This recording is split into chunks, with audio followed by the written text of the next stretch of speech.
नर्मदे हर। आज हम आपको एक ऐसे सिद्ध संत के दर्शन कराने जा रहे हैं जो माँ नर्मदा जी की सबसे कठिन साधना कर रहे हैं। ऐसी साधना कर रहे हैं जो हमें आज के युग में देखने को नहीं मिलती है। यह सिद्ध संत माँ नर्मदा जी की दंडवत परिक्रमा कर रहे हैं और यह ब्रह्मांड की सबसे लंबी परिक्रमा है। ऐसे हमारे सिद्ध संत हैं गुरुजी मुनि वशिष्ठ महाराज जी। गुरुजी को यह परिक्रमा करते हुए 38 महीने हो चुके हैं और लगभग 38 महीने पूर्ण करने में और लगेंगे। गुरुजी ये कठिन साधना बड़े भक्ति भाव और श्रद्धा के साथ पूर्ण कर रहे हैं। आइए आज हम ऐसे ही सिद्ध संत के दर्शन करते हैं और उनसे बातचीत करते हैं, उनके विचार जानते हैं। नर्मदे हर। जय हो नर्मदा मैया की जय। नर्मदे हर। नर्मदे हर। नर्मदे हर।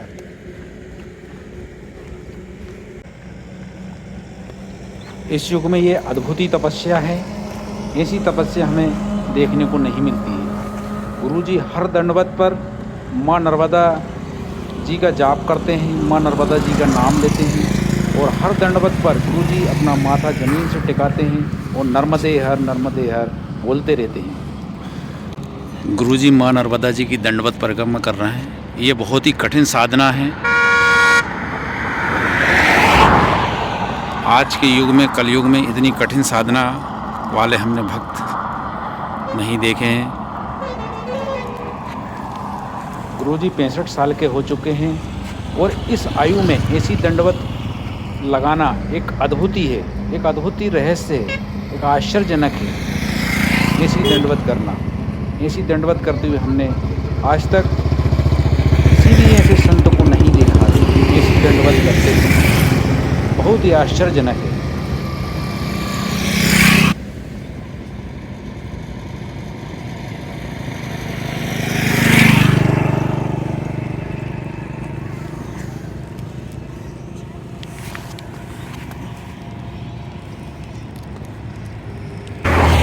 नर्मदे हर।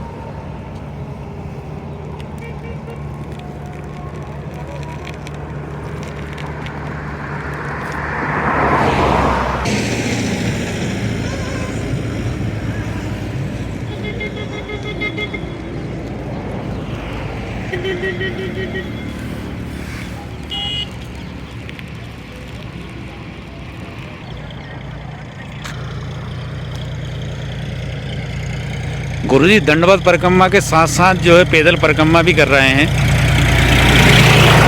अब दंडवत के साथ यहाँ से दंडवत शुरू करते हैं, वहीं तक पैदल जाते हैं और फिर वहाँ से वापस फिर आते हैं, फिर वहाँ से दंडवत शुरू करते हैं।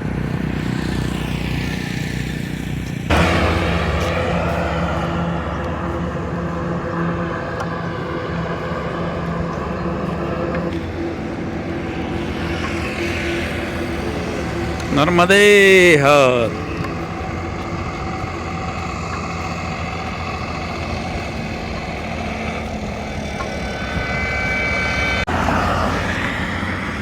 गुरुजी हर दंडवती पर जमीन से अपना माथा लगाते हैं और नर्मदे हर बोलते हैं।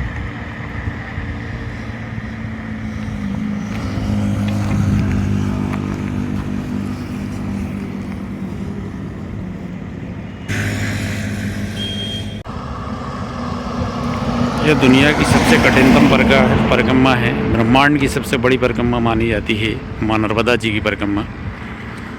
और ये साधारण मनुष्य का काम नहीं है। एक बहुत ही सिद्ध संत, जो महात्मा होते हैं, सिद्ध संत होते हैं, वही ये काम कर सकते हैं।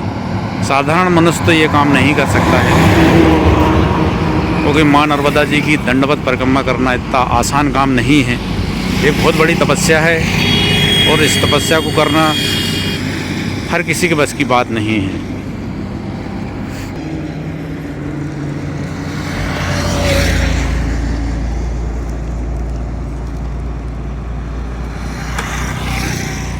तपस्वी सिद्ध संत महात्मा ऋषि मुनि तपस्या करते हुए हमें दिख जाते हैं और आज भी हमें इस युग में माँ नर्मदा जी के तट पर तपस्या करते हुए तपस्वी और सिद्ध संत हमें मिल जाते हैं। उन्हीं में से एक सिद्ध संत हैं हमारे गुरुजी मुनि वशिष्ठ जी, जो माँ नर्मदा जी की दंडवत परिक्रमा कर रहे हैं। यह ब्रह्मांड की सबसे लंबी परिक्रमा है और गुरुजी इतनी कठिन तपस्या कर रहे हैं कि हमें देखकर आश्चर्य होता है, क्योंकि ये एक साधारण मनुष्य के द्वारा संभव नहीं है। हो सकता है पिछले जन्म के कुछ कर्म ऐसे रहे हों।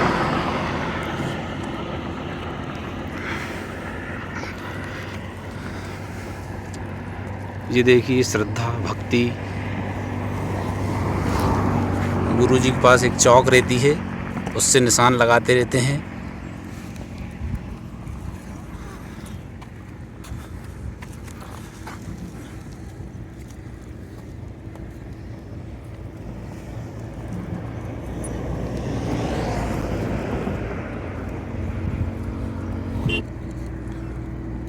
दंडवत परिक्रमा है, काफ़ी कठिन तपस्या है। आज भी कलयुग में जो है माँ नर्मदा जी के तट पर हमें कठिन तपस्या करते हुए सिद्ध संत और साधु संत मिल जाते हैं।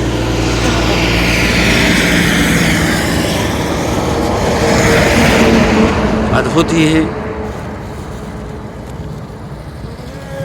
नर्मदे हर। दंडवत परिक्रमा करते हैं तो भक्तगण उनके आते हैं और उनको फूल माला से स्वागत करते हैं। ये एक बहुत ही अद्भुत है। कई शहरों में बहुत ज़्यादा भीड़ लग जाती है गुरुजी की स्वागत करने के लिए।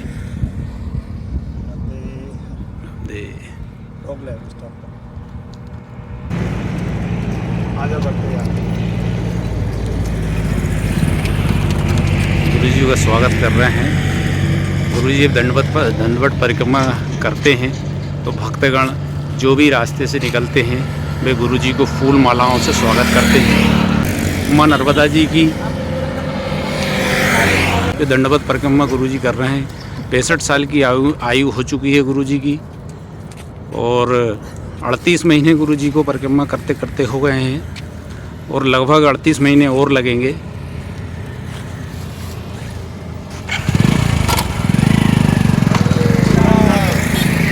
गुरुजी जब दंडवत परिक्रमा लगाते हैं तो हर दंडवत पे गुरुजी नर्मदे हर बोलते हैं, नर्मदे हर का जाप करते रहते हैं। ये एक बहुत ही अद्भुत है। माँ नर्मदा जी का तट जो है रहस्यों से भरा हुआ है। आज हमें युगों युगों से माँ नर्मदा जी के तट पर ऋषि मुनियों के द्वारा और सिद्ध संतों के द्वारा तपस्या की जा रही है और आज भी हमें ऐसे सिद्ध संत सिद्ध तपस्वी मिल जाएंगे जो आज भी तपस्या कर रहे हैं माँ नर्मदा जी की, गुप्त रूप से कर रहे हैं।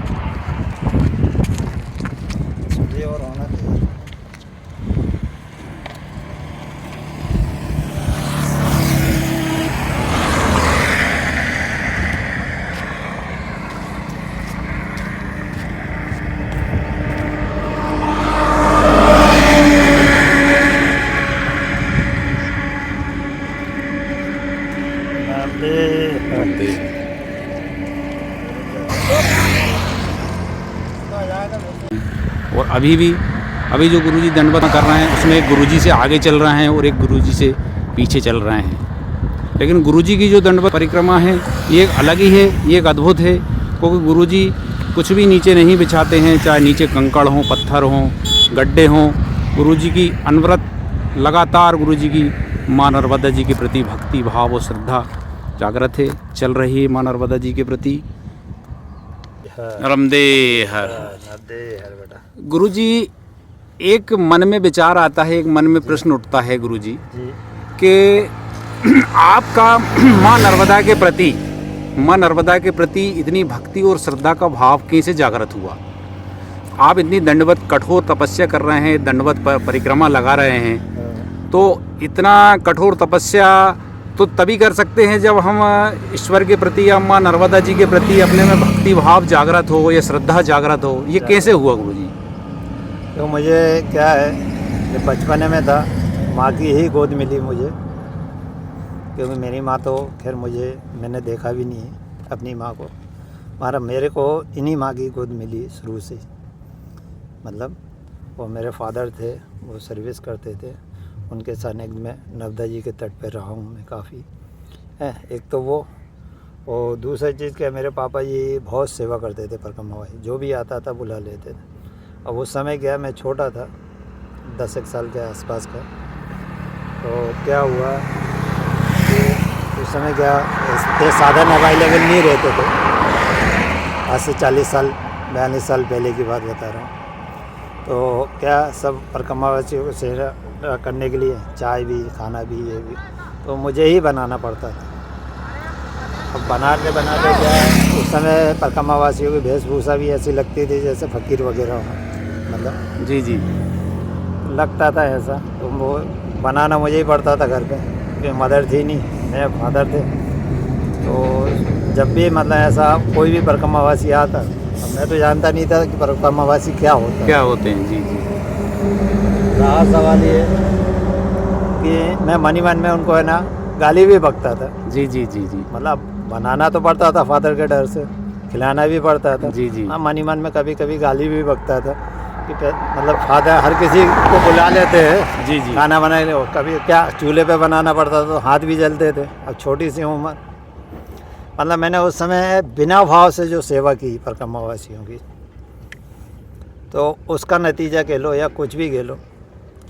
मतलब कई बार तो फादर से भी लड़ाई हो चुकी थी, और फादर ने एक ही शब्द कहा था आखिरी में कि जिस दिन तू समझदार होगा उस दिन तुझे समझ में आएगा कि परिक्रमा वासियों की सेवा का क्या अर्थ होता है। जी जी और हकीकत वो शब्द आज मुझे भी याद हैं उनके, हैं। और ये कह लो कि वो जो मैंने बिना मन से सेवा की परिक्रमा वासियों की, उसका प्रताप कह लो या कुछ भी कह लो, मैया की कृपा कह लो कि आज माँ ने मुझे इतना बड़ा मौका दिया। तो ये कहते हैं ना, आज के समय में कहते हैं 140 करोड़ जनसंख्या है, जिसमें कुल 4 लोगों को नसीब हुई है ये यात्रा। 140 करोड़ लोगों में, मतलब इतना बड़ा सौभाग्य माँ ने मुझे दिया। ये मेरे लिए और बहुत गर्व की बात गुरुजी, है। हमें तो ऐसा लगता है गुरुजी के ये जो आप दंडवत माँ नर्मदा जी की परिक्रमा कर रहे हैं, ये ब्रह्मांड की सबसे लंबी परिक्रमा है। सबसे और बड़ी साधारण मनुष्य के द्वारा गुरुजी ये संभव नहीं है। नहीं है। जो कहते हैं ना, जिस पे गॉड गिफ्ट होगी, माँ की कृपा होगी, वही कर सकता है, सबके बस के नहीं है। अच्छा गुरुजी, एक प्रश्न और बनता है, भक्तगण, वो माँ नर्मदा जी के जो भक्तगण हैं, जो हमारे वीडियो के माध्यम से सिद्ध संतों और ऋषि मुनियों के दर्शन करते हैं, उनके प्रश्न ये है कि भाई हमें नर्मदा जी की परिक्रमा करने से क्या लाभ है?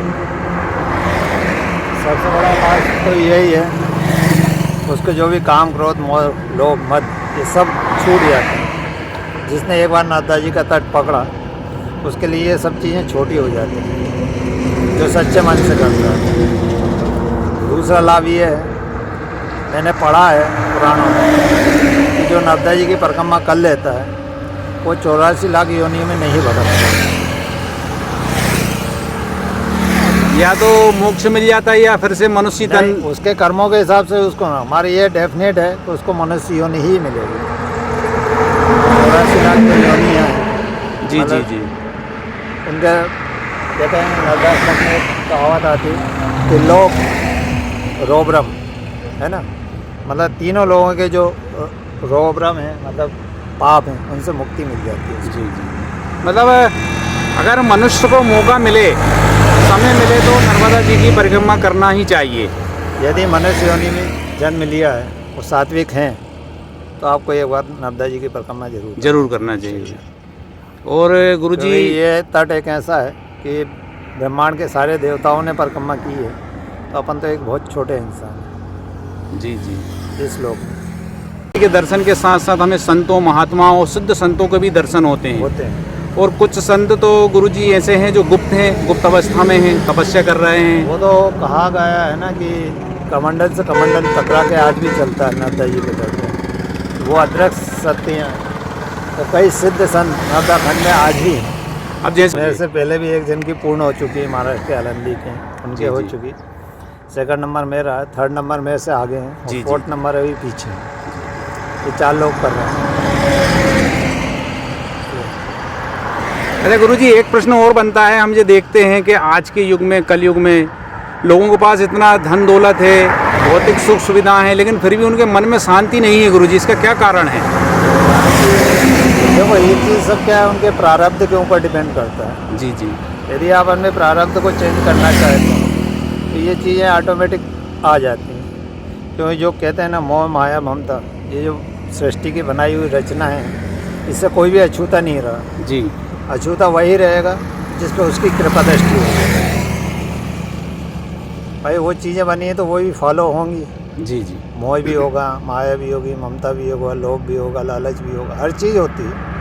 और मेन चीज़ यही है, जिस पर उसकी कृपा होगी वो इन चीज़ों से दूर रहेगा, ताकि हर आदमी नहीं रह सकता। जी क्यों वो उसके प्रारब्ध ही एक ऐसे हैं और आदमी अपने इच्छा है तो हो सकता है। उसके लिए दृढ़ इच्छा शक्ति होना बहुत जरूरी है। गुरुजी, आप ये दंडवत परिक्रमा कर रहे हैं डेली, लगभग 3 किलोमीटर 4 किलोमीटर आप डेली करते हैं। ये काफ़ी कठिन तपस्या है, ये कैसे संभव हो पा रहा है? एक कहावत है, जहाँ पे कृपा करे मतलब राम, उस पर सब कृपा करते हैं। जिस पर उसकी कृपा होती है उस पर सब कृपा करते हैं। और मेन चीज़ ये है कि आपकी इच्छा शक्ति प्रबल है तो शक्ति और साधन आज भी देती है। आज मेरा बस का नहीं है कि मैं दंडवत कर लूँ, ये शक्ति ऑटोमेटिक माँ की ही दी हुई माँ नर्मदा जी की ही कृपा है। कृपा है जो मैं चल रहा हूँ। मतलब शक्ति और साधन दोनों वो ही देती है, अपने बस का कुछ भी नहीं है। जी जी आपको लगता है कठिनाई है, मेरे लिए कोई कठिनाई नहीं। हाँ, क्योंकि जब माँ नर्मदा जी की बस। कृपा है तो फिर जब उसका नाम चल रहा है तो आज तक मुझे कहीं दिक्कत नहीं आई। मतलब 3 साल में अभी तक कोई दिक्कत नहीं आई। अच्छा गुरुजी, एक मन में विचार आता है, सभी भक्तगण ये कहते हैं कि माँ नर्मदा जी की परिक्रमा करने वाले जो भी व्यक्ति हैं, जो भी सिद्ध संत हैं, उनको माँ नर्मदा जी उनके जीवन काल में एक बार दर्शन जरूर देती है। क्या ये सही है गुरुजी? वो सच्चे मन से करता है उसको हनुमान जी भी देते हैं, अश्वत्थामा भी देते हैं, मैया भी देती है दर्शन माँ नर्मदा जी के तट पर। मतलब ये सत्य है, जो सच्चे मन से मतलब उन्हीं के ऊपर डिपेंड होकर चलता है, उनको वो जरूर दर्शन देते हैं। मुझे भी कई अनुभव हुए हैं ऐसे, अनुभव होते हैं। बहुत अनुभव हुए हैं इनके। मेरे को तो जब मौन परिक्रमा थी, जब ये ऐसे अनुभव हो चुके थे, तभी मैंने एक मन में धारणा बना ली थी कि माँ ने मौका दिया तो एक दंडवत जरूर करूँगा। माँ की कृपा के लो या कुछ भी, उन्होंने मुझे इतना बड़ा सौभाग्य दिया, ये मेरे लिए प्राउड की बात है। अच्छा गुरुजी, ये दंडवत परिक्रमा से पहले भी आप पहले मेरे 2 परिक्रमा पहले हो चुके हैं। एक फलारी हुई 2017 में, 2019 में मौन परिक्रमा हुई थी। तो जब मौन परिक्रमा हुई थी, जब भी मैं मतलब मन में ऐसे धारणा हुई थी कि माँ ने मौका दिया तो एक दंडवत जरूर करूँगा। बस इतना नहीं मालूम था कि इतने जल्दी मौका दे देगी। जी जी जी। लेकिन गुरुजी, इसमें तो समय तो काफ़ी लग रहा है। अभी आपको 35-38 महीने हो चुके हैं और लगभग अभी इतना समय और लग जाएगा। 3 साल हो चुके हैं। 3 साल हो चुके और हैं। अभी 2 साल और लगेगा। 2-2.5 साल भी लग सकते हैं। 60% कंप्लीट हो चुकी है, 40% हो गई। माँ नर्मदा जी की दंडवत परिक्रमा सुबह 3 बजे से शुरू कर देते हैं और दिन में 10-11 बजे तक गुरुजी की परिक्रमा चलती है। इसके बाद गुरुजी रेस्ट करते हैं। गुरुजी भोजन वगैरह कुछ नहीं लेते हैं, सिर्फ फलाहार लेते हैं गुरुजी। और परिक्रमा के दौरान जब परिक्रमा करते हैं तो गुरुजी एक बैग लेके चलते हैं, जिसमें एक पानी की बाटल रहती है और इसके अलावा प्रसाद रहता है, पानी की बाटल रहती है। और जो भी भक्तगण गुरुजी के मिलने आते हैं या जो भी नर्मदे हर गुरुजी से बोलता है तो गुरुजी उसको प्रसाद के रूप में टॉफ़ी देते हैं। खंड एक ऐसा खंड है जो सिद्धिदात्री भी है और मोक्षदायिनी भी है। जी जी। इसका दक्षिण तट जो है वो सिद्धिदात्री है और उत्तर तट जो है वो मोक्षदायिनी है। जी जी। मतलब जिसको मोक्ष की साधना करना है वो उत्तर तट पे आ सकता है, और जिसको सिद्धियां प्राप्त करना है वो दक्षिण तट पे कर सकता है। और ये नर्मदा जी का खंड तो एक ऐसा है कि ब्रह्मांड में जितने भी देवी देवता हों सबने माँ नर्मदा जी की परिक्रमा की है। जी जी जी। इसलिए नर्मदा खंड का व्याख्यान करना तो बहुत मतलब अपने शब्दों में कर ही नहीं सकते इनका व्याख्यान। शब्दों में नहीं कर सकते। जी मतलब जिनका मतलब देवताओं ने परिक्रमा की, सारे देवता ने, भगवाड़ा करके एक गांव है अपना MP में, वहाँ से सारे देवताओं ने परिक्रमा भी उठाई थी नर्मदा जी की। जी जी। और मैंने जो सुना है लोग कहते हैं कि मार्कंडेय ऋषि ने इनकी पहली परिक्रमा की, उससे पहले जो मैंने सुना उसके हिसाब से भृगु ऋषि जो थे उनने सबसे पहले माँ नर्मदा जी की परिक्रमा की। दूसरे नंबर अपने मार्कंडेय ऋषि आए, तीसरे नंबर पे सारे देवता, मतलब सेकंड नंबर पे देवता लोग आए, तीसरे नंबर पे मार्कंडेय ऋषि आए और चौथे नंबर पे सनत कुमार जो 4 थे, जी जी जी, सनत कुमार, उनने सारी परिक्रमा की है। उसके बाद से फिर ये पिछले में आ गया। तो सभी लोग साधु संत सभी तपस्या आज भी कर रहे हैं गुरुजी। आज भी कर रहे हैं और अदृश्य रूप में कहते हैं कि कमंडल से कमंडल टकरा के चलता है। जी, कितने जी। लोग परिक्रमा कर रहे हैं। मतलब क्या सत्य है क्या असत्य ये तो मैंने देखा नहीं, हमारी ये एक जब लिखा है तो सत्य ही है। सत्य ही गुरुजी, और इनका व्याख्यान तो कहते हैं ना कि अपने शब्दों में अपन कर ही नहीं सकते जी गुरु। इतने बस।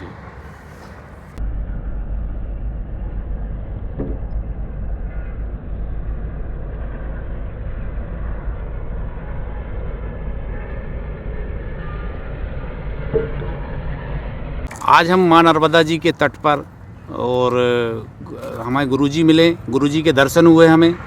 गुरुजी दंडवत परिक्रमा कर रहे हैं, उनके दर्शन पाके हम धन्य हुए। और वीडियो के माध्यम से हमारे दर्शकगण जो माँ नर्मदा जी के भक्तगण हैं उन्होंने भी दर्शन करे, वो भी धन्य हुए।